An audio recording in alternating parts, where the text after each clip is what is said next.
الہ الا اللہ بنیادی اسی کلمہ، پھر محمد رسول اللہ، پھر علی ولی اللہ۔ تو اب تم کہتے ہو علی ولی اللہ، بہت سے ہیں جو نہیں کہتے علی ولی اللہ، تو تمہیں اعتراض کا کوئی حق نہیں ہے۔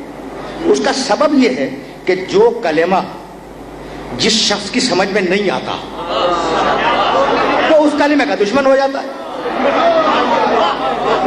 جو کلمہ جس شخص کی سمجھ میں نہیں آتا وہ اس کلمے کا دشمن ہو جاتا ہے۔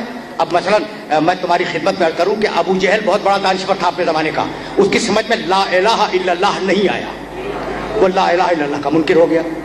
ابو لہب اس کی سمجھ میں محمد رسول اللہ نہیں آیا، وہ محمد رسول اللہ کا منکر ہو گیا۔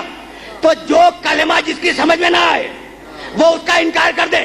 اب میں تاریخ اسلام کے کتنے ابو تمہیں گنواؤں؟